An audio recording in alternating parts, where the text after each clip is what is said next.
Hi guys, welcome back to TouchDesigner X Scope, a series where I explore the capabilities of Scope using TouchDesigner as input. Today I have a pretty cool one using the depth map feature in TouchDesigner. So if you don't know, if you have a geometric scene rendered out in TouchDesigner, like this one right here, what you can do is you can actually grab a depth map directly using the depth top. And using that, we can funnel that into NDI to control Scope's VACE feature, which is a way to get better control over any sort of input and your prompt. So for me right now, I have three little cubes that I've turned into little translucent jelly. But what we can do actually is we can play around with the prompt and see the transformation pretty quickly.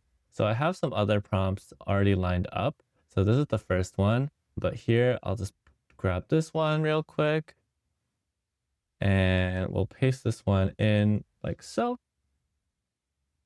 And these are now stone blocks. Something that you can do as well is you can just keep on going. So from there, we'll add another one. This is a sci-fi prompt.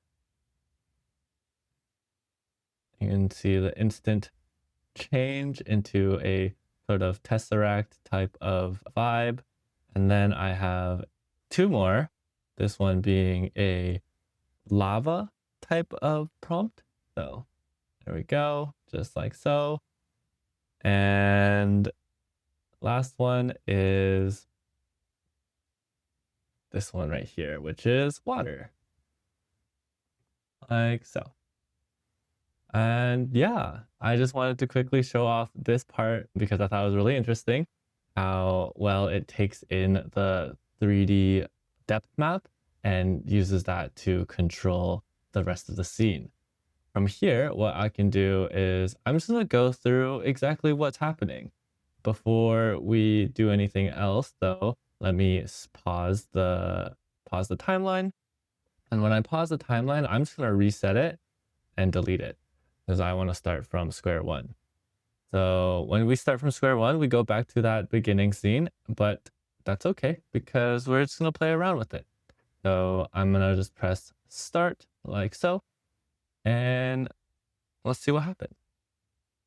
So right now our VACE scale is at 1.5. And with 1.5, you'll see that when we immediately start the prompt, there's already going to be a bit of hallucination going on with extra cubes. I haven't been able to find a way around it aside from just letting it run. And when you let it run, what you can do is you can actually play around with the scale. So if I increase this to 2, you'll see what happens is, well, nothing is going to happen immediately, but the cube usually will stop moving. And if it doesn't, then what we can do is we can scroll down to the reset cache, and that usually fixes everything. So now what we can do afterwards is when we have only 3 cubes, we can lower down this scale back to maybe, let's say 1.5. And what this scale actually does is it allows you to control how much of your depth map is actually controlling this output. So think about this if you're coming from Stream Diffusion as your control net, like a depth control map. And something that's really interesting is, well, if I just go and crank this all the way down to 0, you'll see immediately we lose everything that was coherent in the beginning. Because our scale is at 0, it has almost no idea what to really reference. It's just generating a bunch of bouncy gelatin cubes. Now, if I press this and bring this all the way back to 2, you'll see that immediately things start to disappear and we're back with our 3 cubes again. And you see those disappear. And if we want to reset it again, we can just press reset cache, and there's our original 3 cubes. Another thing that's nice about being able to use a depth map to essentially control your output is you're given a lot more flexibility on how you want to play around with your denoising step list. I think about this as the model's creativity, and by default, it's by 1000 and 750. I like to play around with step 2, and if you've seen my previous videos, if I crank up this step 2 to the maximum, we'll end up losing a lot of our features of our scene, just because we've given our model too much creativity, too much control. But if you notice here, if I crank it up even to like maybe 900, we still get to keep our original cubes. Now, the things that might be different will be kind of like the background or even just like the edges of the cubes or how they roll around. It's really subtle, but as the model runs, it will start to deform and the model will kind of take over and do its own thing. But I'm just going to reset that really quick, and I'm going to reset the cache as well and show off something else that I find that's pretty interesting. So with a scale of 1, we're still controlling, still the 3 cubes. Right? I'm going to just bring back one of the prompts that I really like, which is the Magma one, and demonstrate what I'm talking about in a more detailed way, I would say, because, these are just kind of simple cubes. They're clear.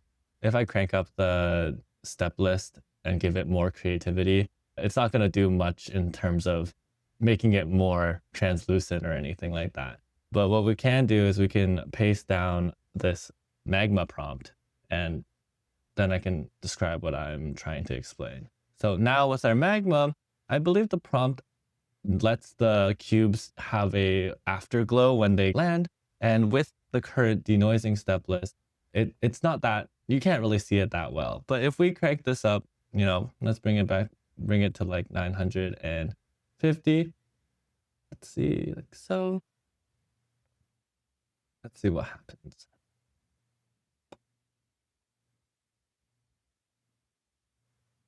Aha, there we go.